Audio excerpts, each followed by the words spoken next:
வணக்கம் அன்பர்களே. அஸ்ட்ரோசிரி சேனல் வாயிலாக நான் உங்கள் அஸ்ட்ராலஜர் டாக்டர் சதீஷ். மீனராசி அன்பர்களே, இந்த செப்டம்பர் மாதம் என்ன மாதிரியான குட் நியூஸ் உங்களுக்கு கொடுக்க போகுது அப்படின்னு பார்க்கும் பொழுது, உங்க ராசிநாதன் என்று சொல்லக்கூடிய குரு பகவான் 4ஆம் இடம் என்று சொல்லக்கூடிய சுகஸ்தானத்தில் அமர்வதும், அந்த 4ஆம் இடத்தின் அதிபதியாக இருக்கக்கூடிய அந்த புதன் பகவான் பார்த்தீங்கன்னா இந்த மாதம் செப்டம்பர் 15ஆம் தேதி ஆட்சி பலம், உச்ச பலம், மூல திரிகோண பலம் பெற்று வலிமையாக அமருவதும், அங்கு 7ஆம் இடத்திலிருந்து உங்க ராசியை பார்க்கிறது நல்ல புத்திசாலித்தனத்தையும் நல்ல அறிவையும் கொடுக்கக்கூடிய அமைப்பு இருக்கிறது. பெரிய மனிதர்களின் தொடர்புகளை கொடுக்கக்கூடிய அமைப்பு இந்த மாதம் இருக்கிறது. அப்போ என்ன நடக்கும்? நல்லா இருக்க போறீங்க.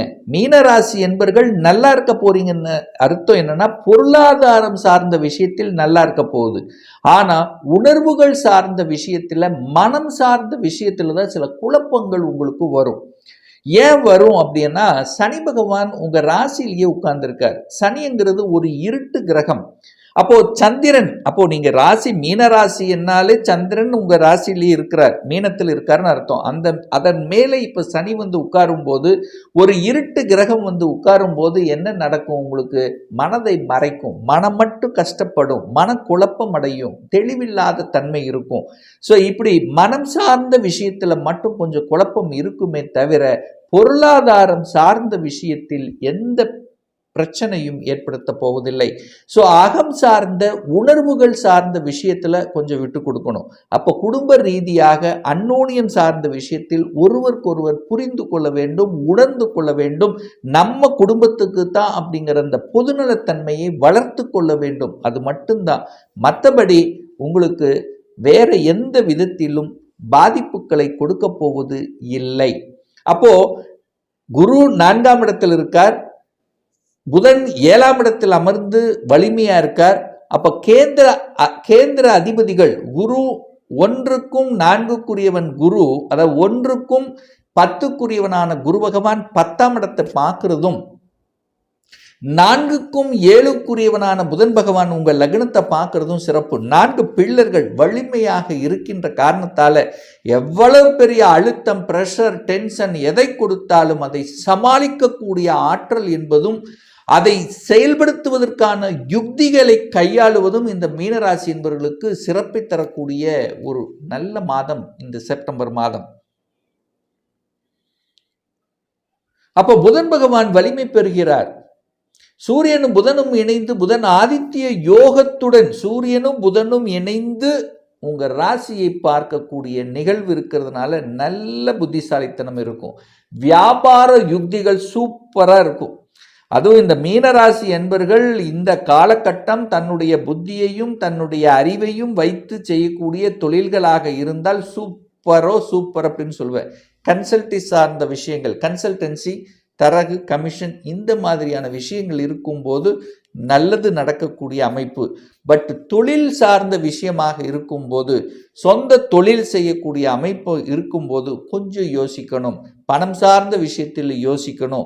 எடுக்கக்கூடிய டிசிஷன் ஒரு தடவைக்கு 2 தடவை யோசிக்கணும் என்பதை ஞாபகத்தில் வைத்துக்கொண்டு செயல்படுத்துங்கள் இந்த மீனராசி அன்பர்கள். அடுத்து ஒரு நல்ல நிகழ்வு அப்படின்னா, 5ஆம் இடத்துல சுக்கிரன் உட்கார்ந்திருக்கார். 5இல் ஒரு சுபகிரகம் இருப்பது ஒரு சிறப்பு தான். திடீர் அதிர்ஷ்ட வாய்ப்புகளை கொடுக்கக்கூடிய அமைப்பை உருவாக்கும்.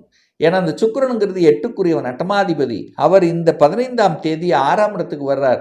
8க்குரியவன் 6ஆம் இடத்துல போகும்போது திடீர் அதிர்ஷ்ட வாய்ப்புகளை கொடுக்கக்கூடிய அமைப்பு இருக்கு.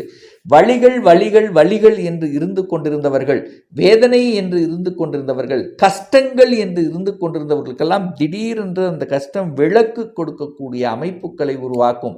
அதாவது ப்ரொமோஷன் கிடைக்கல நினைத்து கொண்டிருந்தவர்கள், தனக்கு வரவேண்டியது வரல அப்படின்னு நினைத்து கொண்டிருக்கின்றவர்களுக்கெல்லாம் திடீரென்று கிடைக்கக்கூடிய வாய்ப்புகள், சந்தர்ப்பங்கள் நிச்சயமாக உண்டு அப்படின்னு அர்த்தம். அதே சமயத்தில் யூகத்தின் அடிப்படையில் செய்யக்கூடிய சில விஷயங்களில் நல்லது நடக்கும். இன்சூரன்ஸ் சார்ந்த விஷயத்தில் திடீர் வரவு வரக்கூடிய அமைப்பு. ஷேர் மார்க்கெட்டில் ஒரு சிலருக்கு திடீர் அதிர்ஷ்டம் கொடுத்து பணம் கொடுக்கக்கூடிய அமைப்புகள். ஒரு சிலர் லாட்டரியில் பணம் வரக்கூடிய அமைப்புகள், இந்த மாதிரி யூகத்தின் அடிப்படையில் சில விஷயத்தில் லாபங்கள் கொடுக்கக்கூடிய அமைப்பு ஒரு சில மீனராசி என்பவர்களுக்கு நிச்சயமாக அமையும். அதுவும் நடக்கக்கூடிய தசாபுத்தியினுடைய அடிப்படையில்.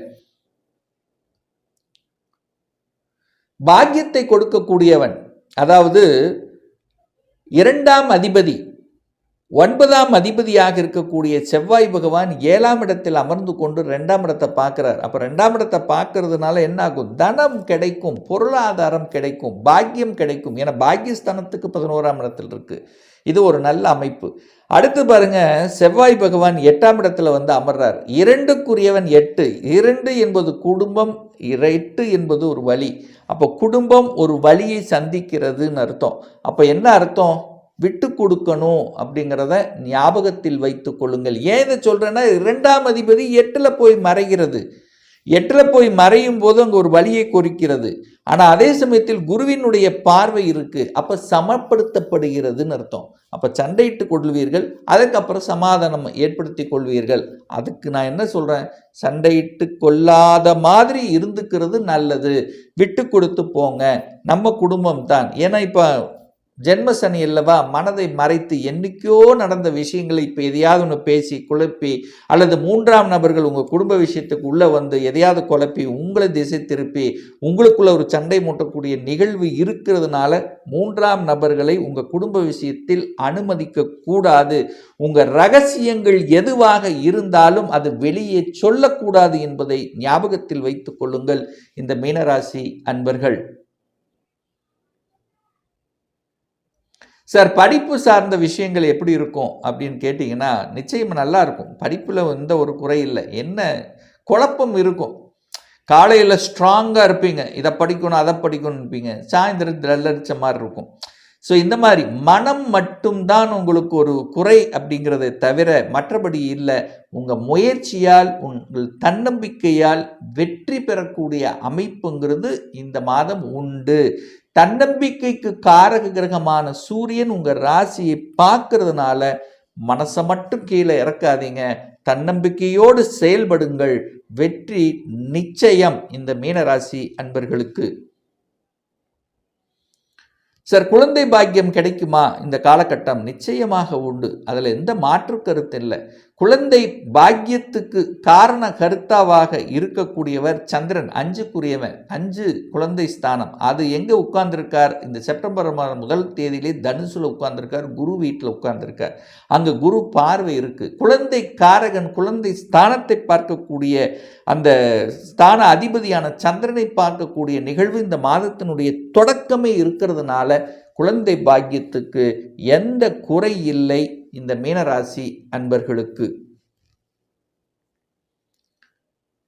சார், நான் வெளிநாடு போகணும்னு ஆசைப்படுற, அதுக்கான முயற்சி எடுக்கிற, சக்சஸ் கொடுக்குமா? நிச்சயமா கொடுக்கும். 8ஆம் இடத்தை பார்க்குற குரு, குருங்கிறது யார்? உங்கள் ராசிநாதன். நீங்கள் 8ஆம் இடத்தை பார்க்குறீங்க. 8ஆம் இடம் என்பது தன்னுடைய ஊரை விட்டு வெளியே நகரக்கூடிய நிகழ்வுகளை உருவாக்கும். அப்போ யாரெல்லாம் தன்னுடைய குடும்பத்தை விட்டு தான் பிழைப்பதற்காக அல்லது தன்னுடைய வருமானத்துக்காக, தன்னுடைய தொழிலுக்காக, தன்னுடைய வேலைக்காக வெளியில் போய் கொஞ்சம் சம்பாதிக்கணும் அப்படின்னு நினைக்கக்கூடிய இந்த மீனராசி என்பர்கள் இந்த 2 வருடங்கள் நிச்சயமாக நீங்கள் வெளியில் போய் வேலை பார்ப்பதற்கு அனுமதி அளிக்கப்படுகிறது. ஸோ அந்த மாதிரியான ஒரு முயற்சி இருக்குது. நான் வெளிநாட்டில் போய் வேலை பார்க்கணும், அல்லது வெளி மாநிலத்தில் போய் வேலை பார்க்கணும், அல்லது அதர் டிஸ்ட்ரிக்டில் போய் வேலை பார்க்கணும் அப்படின்னு நினைக்கக்கூடிய அத்தனை மீனராசி என்பவர்களுக்கும் சக்சஸ் கொடுக்கக்கூடிய ஒரு காலகட்டம் இந்த மாதம். நல்லது நடக்கும், குட் நியூஸ் கொடுக்கும், அதில் எந்த மாற்று கருத்தும் கிடையாது.